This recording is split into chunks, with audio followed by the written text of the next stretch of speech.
Hello and welcome to Game Spotting. I'm Rich Gallup.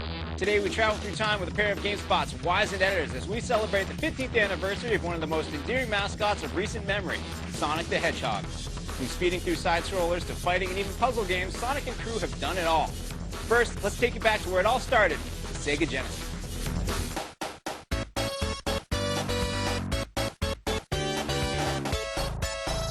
Sonic the Hedgehog debuted in 1991 on the Sega Genesis.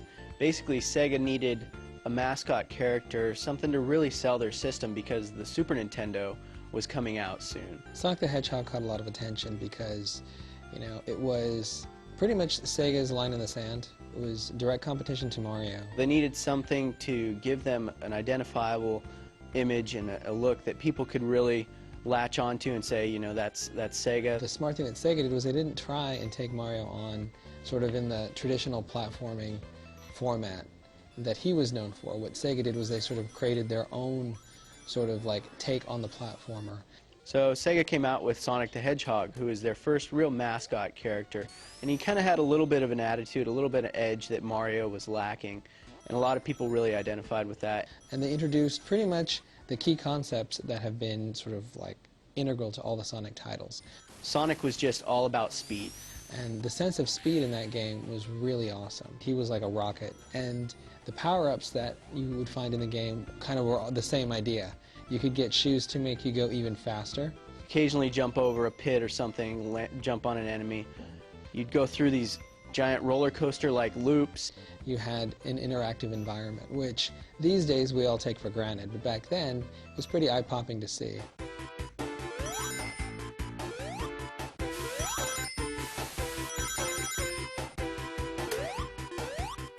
It was just a quick, visceral thrill.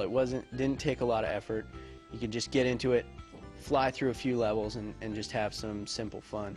It was like a combination of a really cool feeling and a feeling of, oh my god, what's going to happen, because you were going so fast. You knew that at some point something was going to hit you and you were going to drop all your rings.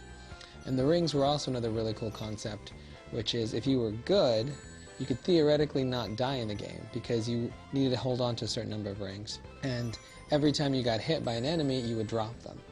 But if you were good, you could hang on to them, you could get through the game. Even if it was only with one ring, you could get through and never die, which was very cool.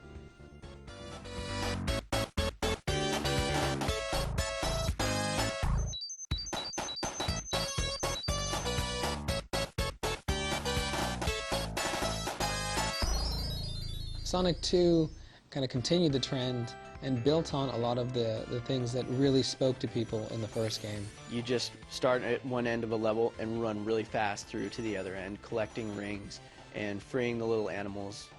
The sense of speed was back, the graphics got more ornate, and they introduced a sidekick.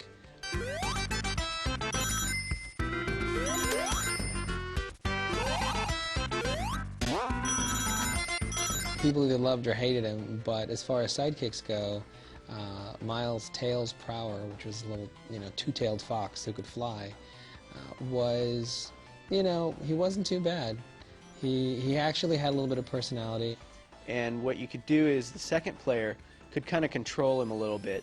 It didn't really affect gameplay all that much, but it just kind of built out the Sonic universe by throwing in more characters. Sonic was the edgy guy, and Tails was like his nice sidekick. He was basically like a little kid who idolized Sonic and wanted to be just like him, so he would come around and try and help. And he had his own bits of personality because he could fly, but he couldn't fly for very long. He'd get tired. So you'd see him start to fly with his tails spinning, and then he'd sort of get out of breath and get tired and kind of sink to the ground and be mellow.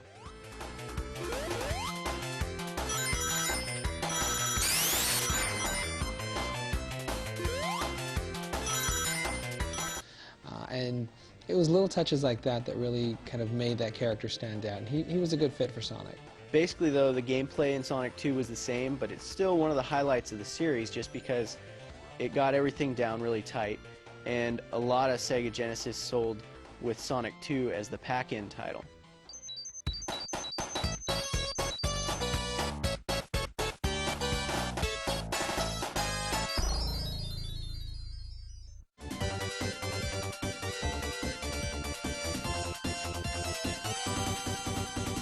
So after Sonic 2 came, of course, Sonic 3, which basically was the same, but it introduced another new character in Knuckles, which was this sort of flying kind of hedgehog pink character that nobody really knew what he was, but he was just another character, and he kind of had a little bit of a bad attitude, which was kind of cool at the time.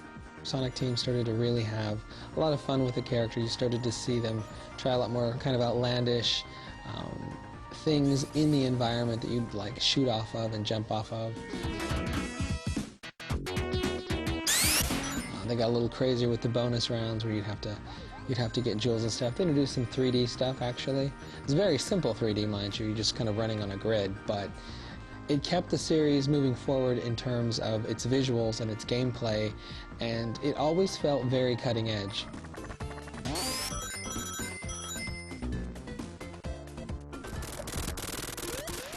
It was really pushing him as a personality as much as he was kind of like a game experience.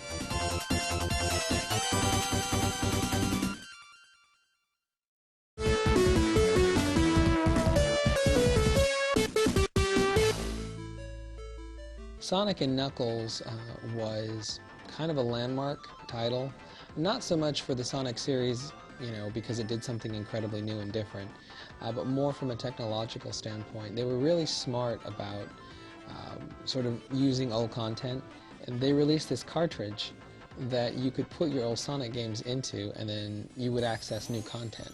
So you could flip down the top of the cartridge, throw in Sonic 2 or Sonic 3, and it would alter those games. So you'd have like Knuckles in your Sonic 3 game as playable character. And everybody was really excited because there were certain things, you know, in Sonic 3 that people had tried to get to, tried to access, and they couldn't quite get it, and they didn't know why. They thought, you know, maybe they sucked at the game, but in actual fact what it was is you needed to be Knuckles. For Knuckles, he could climb on objects and he could glide, which is a different kind of flying, and he could also punch stuff. And it gave everybody their own sort of like unique elements.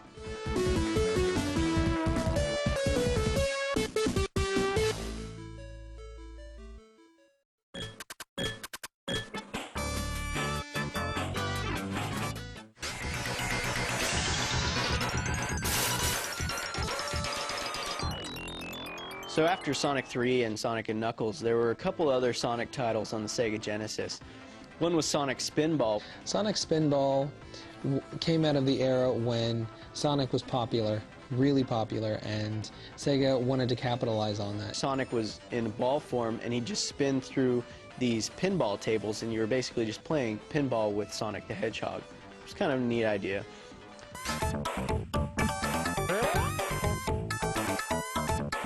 And the gameplay actually ended up feeling pretty good. It was a pretty decent pinball game for the day. It really pushed the Genesis. There was some slowdown and whatnot, but they actually did have the Sonic feel. They used all the sound effects. They used a lot of familiar locations and graphics and whatnot. So it was as authentic a Sonic pinball experience as you could get. Another one was Sonic 3D Blast, which was kind of an isometric perspective where Sonic would run through this 3D level. They were sort of dabbling in 3D. There weren't too many polygons in there at all. It was all trickery through sprites and whatnot, and perspective. For better or for worse, Sega opted to outsource it. It ended up going to Traveler's Tales, who had a very different approach.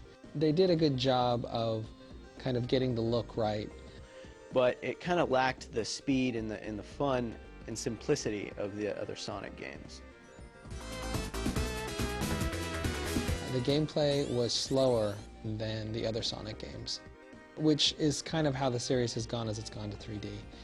You ended up going to Flicky Island and collecting a lot of birds. You'd have to collect 10 birds and then take them to a warp gate and free them. From a technological standpoint, it was cool because there was a lot of stuff going on screen. The sprites were big, and, you know, it was Sonic.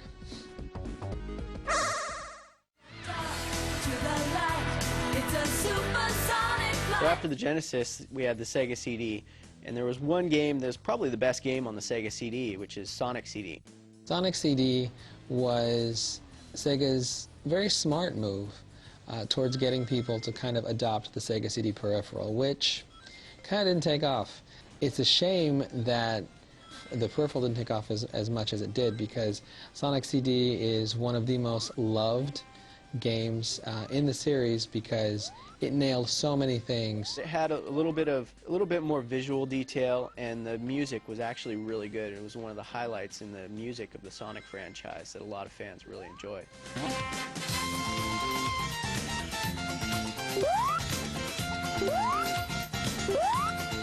It was still in 2D, and it still had everything that everybody loved about the 2D stuff, but the addition of the color and the music and even a little bit of anime just gave the game that extra oomph to really get people into it.